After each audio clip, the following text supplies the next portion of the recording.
Hello guys. So I made a video a little while ago, literally one bedtime, and so it was pretty nice. I enjoyed making it, so I'm going to go ahead and make another one about a different game. So go ahead and grab your teal blankie and your Tortino's pizza rolls straight out of the oven without burning yourself, because that's about how difficult this game is on Madhouse mode. If you couldn't tell from the title of the video, today I will be covering Resident Evil 7. So this game is a very important game to me as it's just a good game. It's a horror game and it fits all the elements I enjoy when it comes to being a horror game. So what I'm going to do is I'm going to split up this video into 3 different parts, like I did with the last one. I'm going to start with the survival tactics, move on to the atmosphere, and then finally knock it off with, I guess, another thing of atmosphere, because this game has a lot of atmosphere. So, Resident Evil 7 is what's known as a survival horror game, and so survival horror games usually have you pitted against a certain amount of monsters with a certain amount of items that you can acquire. Basically, the more creative you are, the better a chance you have at surviving the game. And of course, the higher difficulty you are on, the less items you will have and the more monsters you will fight. Along with the way the game works, there's a lot of items that are actually hidden, and so I'm not going to show you where any of the hidden items are, because that's technically spoilers, and I don't do spoilers. But finding these hidden items will make the game way easier for you, so you kind of have an advantage if you've played the game before, which gives it a good sense of replayability. For me personally, replayability is very important because I like being able to play a game for much longer than it was designed to be played, or for at least multiple times than it's expected to be. And so, honestly, games that are replayable or at least slightly replayable often have a good bias in my view because, well, it's just the kind of game I like. Multiple ways to actually try to play the game as well. You can try to brute force it, which honestly never works well. You can try to sneak around, which works pretty well considering it's a survival game. And then finally, you can just stock up on items constantly, which is pretty much what the game designers want you to do. And that's why the more difficult the game is, the less items you can stock up on. The combat in Resident Evil 7 is very, not unique, but it's well designed.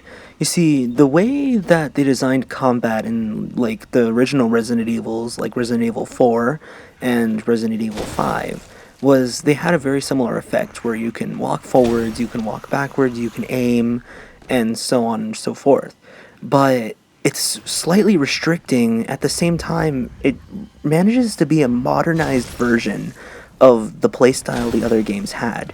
And that's something very important that Capcom had to do in this new game. See, the 2 past games, Resident Evil 6 and 5, the ones that came out directly before 7, its predecessors, were basically considered train wrecks. Nobody liked the games. Well, there were a select few that did, and the problem they made with those games is they made them too action-packed for a horror game. And so the style that the Resident Evil games originally had as survival horror games was sort of ruined in the way that they changed them.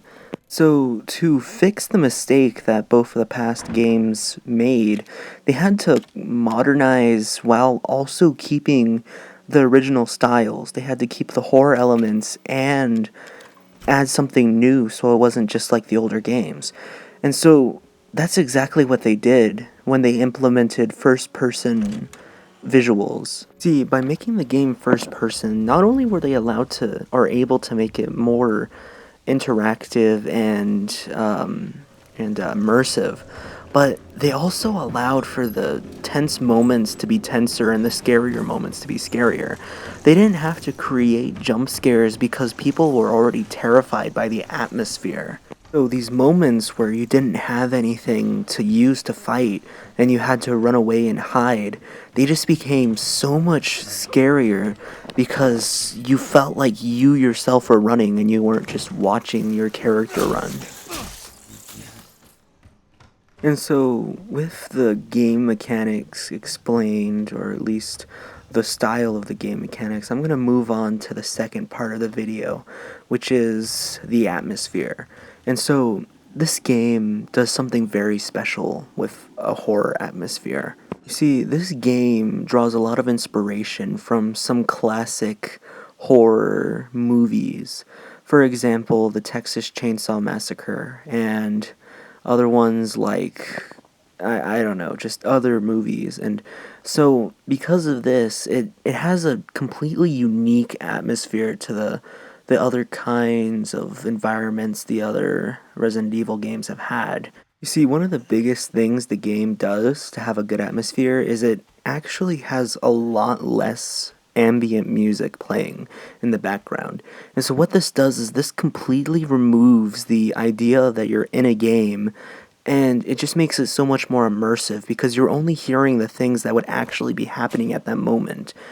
And that honestly just boosts the immersiveness of the atmosphere, which is something that is honestly genius in a horror game. Another thing that the game does, which isn't quite atmosphere, but it's close, is the game kind of gets rid of an entire heads-up display. And so this means that you don't have things like a health bar or like an ammunition number unless you're actually doing like certain things. So for example, when you get hit, and a couple of the clips I've shown before have shown this, but a little bit of blood will appear on the top right of your screen, and that indicates how hurt you are. And so it's more immersive because instead of having a health bar which tells you the exact amount of hit points you have this thing which kind of implies that you're close to or not close to dying. Now, the ammunition indicators are a little more direct than the health indicators. You see, with that one, there is an actual display on how many bullets you have left. And although this is less immersive, it is more helpful because you can't really get rid of a bullet counter or anything like that unless like you really want to make the game difficult for the players, and that would just be annoying to not be able to know how many bullets you have left. And that pretty much concludes what makes the atmosphere amazing in this game. And it's one of my favorite things is the atmosphere, because you can't have a good game without an atmosphere, and you can't have a good horror game without immersion. So anyways, that's the conclusion of my review for this game.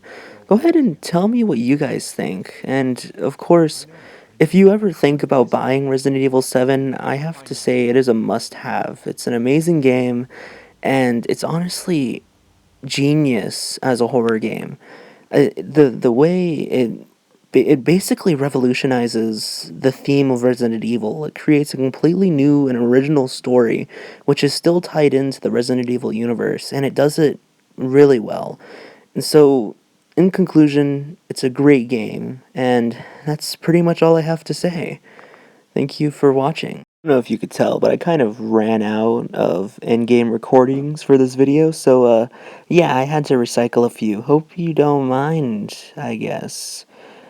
It's my video, I can make my own choices.